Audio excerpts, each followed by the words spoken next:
Now, FrightFesters will be familiar with your face as you were here with the Ranger opening FrightFest, not what, 5 years ago? In 2018, yeah. Indeed. So here you are, shouldering a different responsibility, closing FrightFest. Yes. How are we feeling? I'm feeling pumped, and it's been so cool getting the opening experience and getting the experience for closing. So it's been a wild ride, and I'm excited. So, thinking of your film, what do you remember being the kernel of the idea that set the ball rolling in your head for what has become Sacrifice Game? I went to a regular, boring high school in New Jersey, and I always romanticized the boarding school setting, and I always found it like mysterious and like dark, scary things happen there, and it seemed so much more interesting than my experience being in high school. So I always wanted to work on to write a movie and direct a movie that took place in that world. And then as we started to write it, my co-writer and we just started pouring all of our favorite things about horror, all of our horror influences into it. And it was just a joy to explore and to discover. Going back a few years, The Ranger was a film you produced that opened FrightFest. This year you're back as a producer, closing FrightFest for the European premiere. How are we feeling? I mean, it's great. I think it's a whole scheme that Paul put on. We were planning at Cannes. It's like, will it open or will it close the fest? So it's a very much an honor to close FrightFest. So, which establishes then that you and Jenn are collaborators for the long term.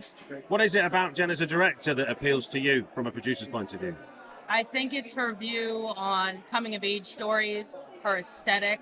I think it sort of comes from the 90s, or like, are you afraid of the dark? So this sort of movie is if you took Last House on the Left and you kind of moved it through a lens of the Buffy the Vampire Slayer series, sort of the tone that she looks with in all her work.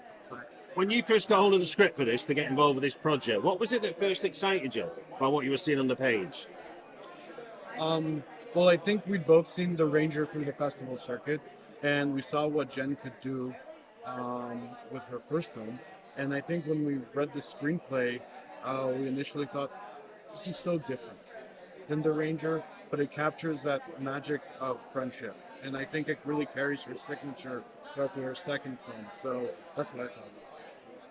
Absolutely. And the setting, I think from a producerial perspective, the challenge of recreating the 70s, getting the art right, getting the team together to make sure that the vision came off as authentic, was really a wonderful challenge from a producing perspective, and it allowed us to extend the story to the world that we had already in Montreal, like Gothic buildings, a lot of history of horror cinema, and I think the team was also especially excited to work on something where they could sort of be grounded but also be in fantasy at the same time.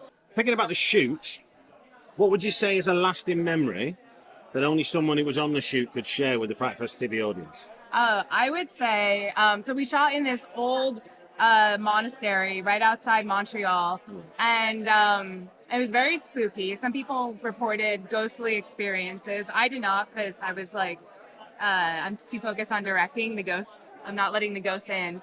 But we shot a lot of night shoots, and what was so joyful was the cast. We had like an 8-person ensemble cast, and while we were shooting in the middle of these, 2 in the morning or whatever, I'd look over and they would all be like singing and playing games and like napping on each other, and everybody just became this like total family, and that was just such a lovely experience.